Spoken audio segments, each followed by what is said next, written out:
कोई मुसलमान नाम की आईडी पे पोस्ट होता है कि आई सपोर्ट उर्फी जावेद, तो मैं वो पोस्ट को जरूर देखूंगी। अगर आप अपनी माँ, बहन, बेटी या बीवी को सेम उसी तरह नंगा करके उसी तरह फोटो या वीडियो डाल के बताए आई सपोर्ट उर्फी जावेद, तब लिखना किसी मुसलमान नाम की आईडी से कि आई सपोर्ट उर्फी जावेद।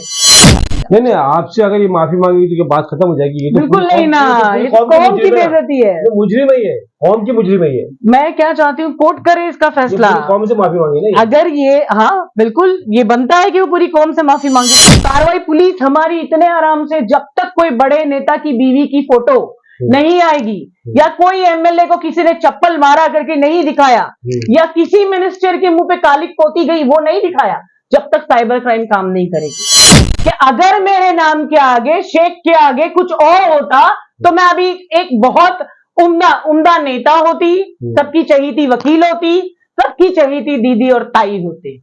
आपा हूं ना, तो प्रॉब्लम यहीं पर है।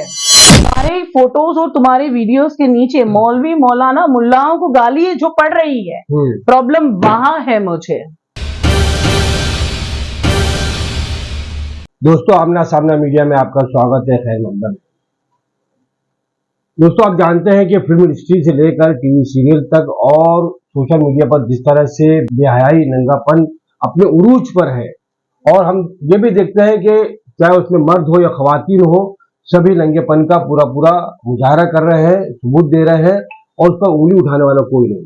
लेकिन बंबई शहर की एक बहुत ही बेबाक लेडी, हेल्थ केयर फाउंडेशन की डायरेक्टर मोहतरमा शबनम शेख साहबा हमारे साथ मौजूद है, जिन्होंने उर्फी जावेद के खिलाफ, उसके नंगेपन के खिलाफ आवाज उठाई और वहां से ये न्यूज बनी और ये चर्चा का विषय बन गया। और सोशल मीडिया पर बहुत ही शबनम शेख और उर्फी जावेद के दरमियान लफ्जी जंग जारी है और कहीं ना कहीं शबनम शेख ने भी कानूनी दावपेच के जरिए उसको सबक सिखाने का ऐलान किया है। आइए हम उन्हीं से बात करते हैं, पूरा मामला क्या है। शबनम शेख साहबा, आपका आमना सामना मीडिया में इस्तकबाल, स्वागत। शुक्रिया। मैं ये जानना चाहता हूँ कि देखिए, ऐसा है शबनम शेख साहबा कि इस फिल्म इंडस्ट्री में टीवी सीरियल से लेकर और आम जिंदगी में ऐसी बहुत सारी खवातीन हैं जो अपने जिस्म का मुजाहरा कर रही है, नंगेपन का मुजाहरा कर रही है, तो हम उसको कहाँ तक रोकेंगे? आपने उर्फी जावेद के खिलाफ आवाज उठाई क्योंकि आपको और लेडी नजर नहीं आई, क्यों, क्या वजह क्या है इसकी कि खास तौर से आपने इसको निशाना बनाया? आप समाज के ठेकेदार हैं, आपकी जिम्मेदारी क्या बनती है, आपने ये कदम क्यों उठाया? इसके ये सब्जेक्ट उर्फी जावेद का शुरू करते हुए सबसे पहले तो मैं बताऊं कि आप उसके नाम को सुनिए, पहले पढ़िए उसके नाम। उर्फी जावेद ये एक मोमिन नाम है, ये एक मुसलमान नाम है। मैंने बहुत सारी, मेरे खुद का करियर 18 साल का हो गया है, तो भाईजान मैंने 18 साल में बहुत सारी मॉडल्स को देखा, बनते, बिगड़ते, संवरते, सक्सेस होते, डूबते। ठीक है, आप क्या काम कर रही हो, किस काम से आपको क्या फायदा होगा, आपके इंटेंशंस क्या है, आप करो, हमें प्रॉब्लम नहीं है।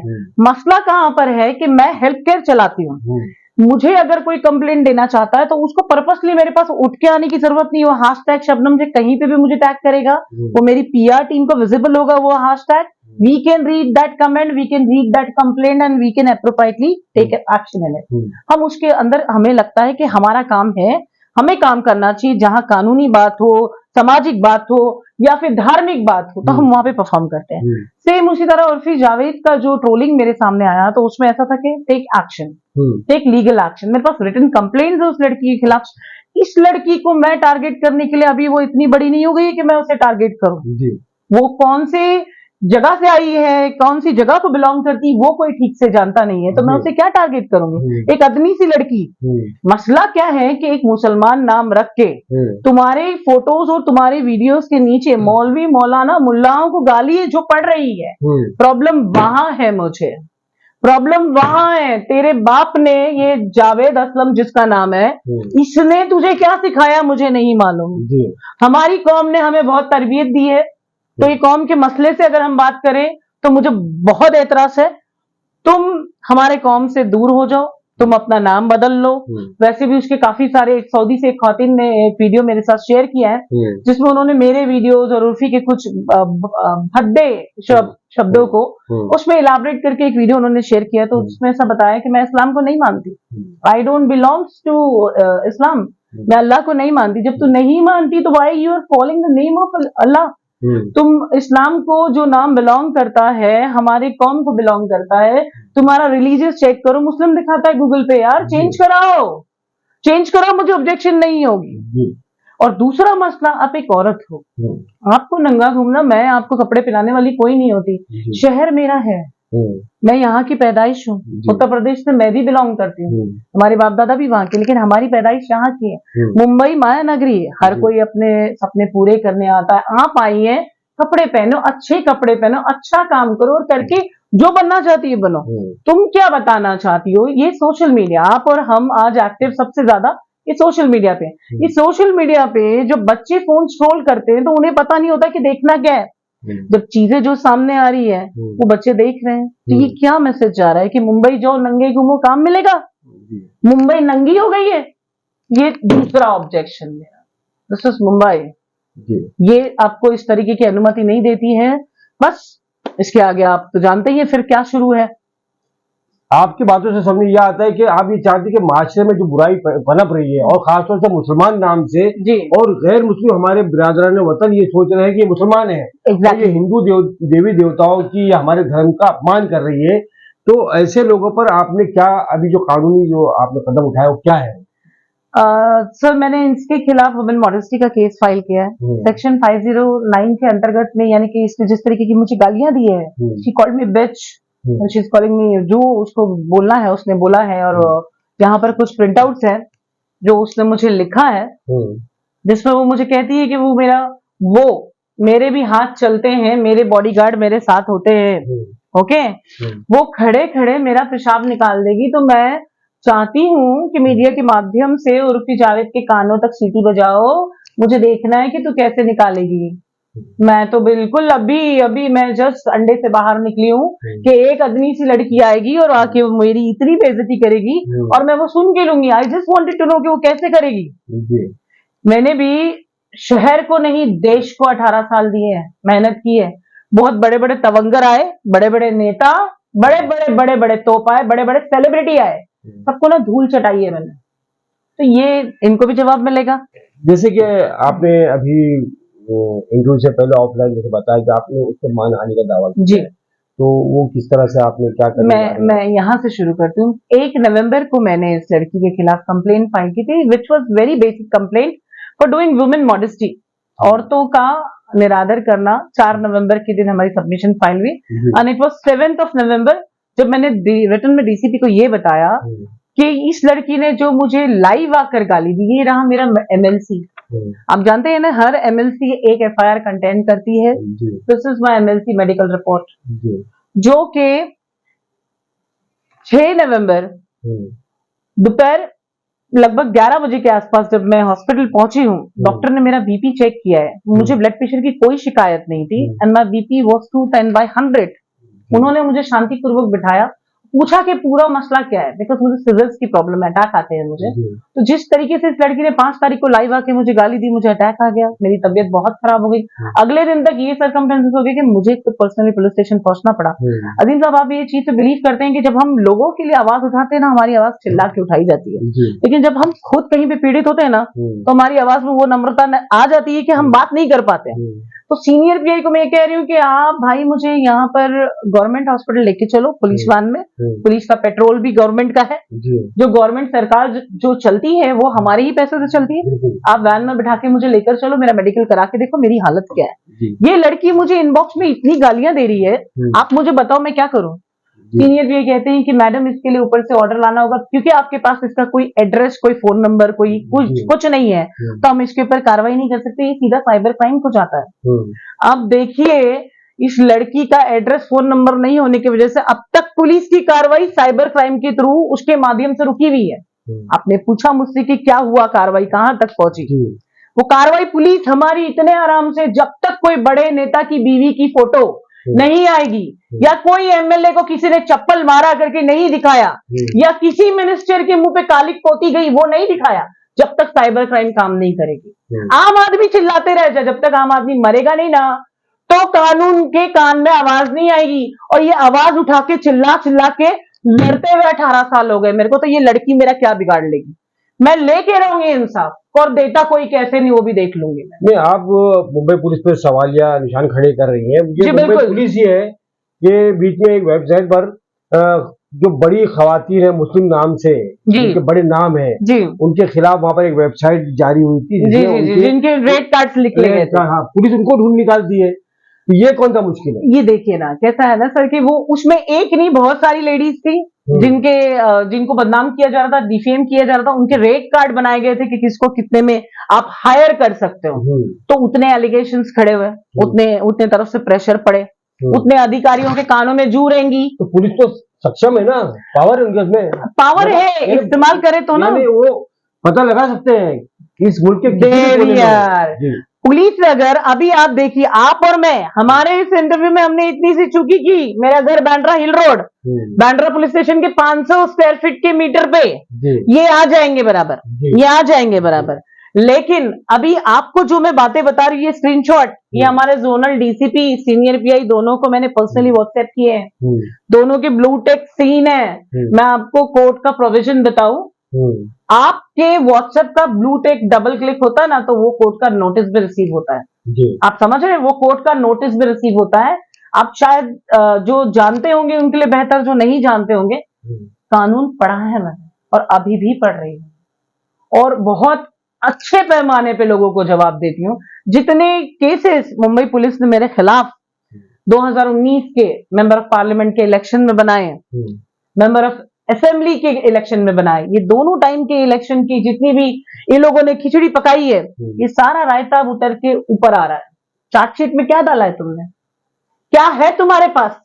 एक समाज सेविका जिसने ऐलान किया कि मैं इंडिपेंडेंट खड़ी होंगी मेंबर ऑफ पार्लियामेंट के इलेक्शन में, 13 दिन के अंदर तुमने उसको खूबसूरती से ट्रैप किया, खूबसूरती से ट्रैप करके बस उसको जेल तक पहुंचाया।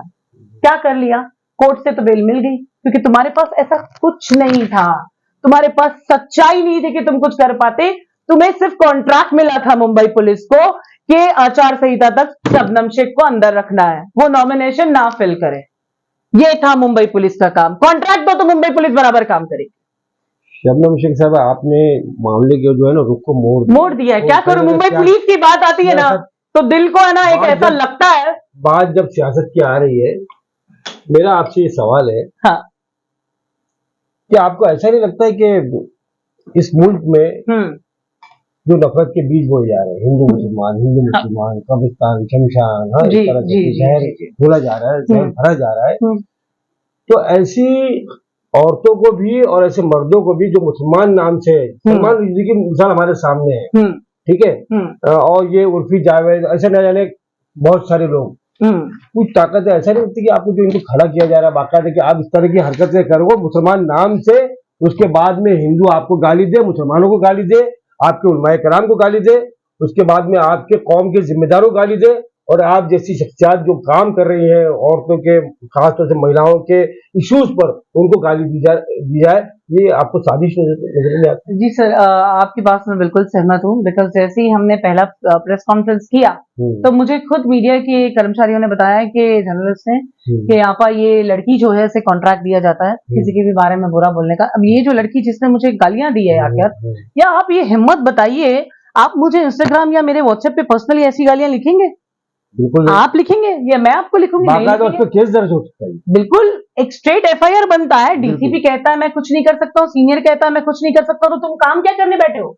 पगार किस चीज के ले रहे हो? मैं सियासत के बारे में या मैं पुलिस दल के बारे में क्यों बोलती हूँ? क्योंकि मैं पब्लिक के लिए काम करती हूँ, मुझे आवाम की फिक्र है। क्या लगता है आपको कौन सी ताकत है जो इसका इस्तेमाल करे? भाई हमारी ना प्रॉब्लम ये है कि हम माइनॉरिटी में आते हैं। मुसलमान को हिंदुस्तान में दबाना ये हिंदुस्तान का फैशन है, दबाना और बदनाम करना। बदनाम तो हम मुसलमान, हम बदनाम है। हम मुसलमान है इसीलिए हम बदनाम है। मसला ही ये है कि अगर मेरे नाम के आगे, शेख के आगे कुछ और होता तो मैं अभी एक बहुत उम्दा नेता होती, सबकी चहीती वकील होती, सबकी चहीती दीदी और ताई होती। आपा हूं ना तो प्रॉब्लम यहीं पर है, आपा हूं इसीलिए प्रॉब्लम है। मुसलमान होना, हमारे देश में मुसलमान पैदा होना, ऐसा लगता है। देखिए ये वो समाज है भाई साहब, जब मैं हिंदू मुस्लिम का सब्जेक्ट नहीं लाऊंगी, आज हमारे लेजेंड डॉक्टर बाबा साहेब अम्बेडकर का डे है। Let me talk about some constitution, okay. Baba Sahab Ambedkar ने क्या लाया हमारे लिए, मैं हमारी बात करी, औरतों के लिए। हमारा तबका, हम शायद हमारे उस जमाने में भी, हम 1856 में भी हमारी लड़ने में ताकत होगी, लेकिन उस टाइम पे दलित समाज लड़ नहीं पाता था। उनको जब जो ठेकेदार थे जिन्होंने टैक्स रखा था उनका ब्रेस्ट कवर करने का, वो टैक्स कोई बाहर की गवर्नमेंट ने आके नहीं रखा था, इसी देश के जमींदारों का रखा हुआ था। वो लोग उनको उस कुएं से पानी नहीं पीने देते थे जिस कुएं से वो लोग पानी पीते थे, उनको बराबरी में बिठाया नहीं जाता था। आप उस दौर को समझ सकते हैं कि औरतें अपना सीना नहीं कवर कर सकती थी। तो जब बाबा साहब अम्बेडकर ने दलित समाज को ऊपर ला के ये दिखाया कि हिंदुस्तान में संविधान में बराबरी में सब कुछ होगा, कोई माइनॉरिटी नहीं है, कोई मेजॉरिटी नहीं है, देश जितना एक हिंदू का है उतना ये देश एक मुसलमान का है, कोई कुछ तोड़ ले कोई कुछ बना ले, इससे कोई फर्क नहीं पड़ता।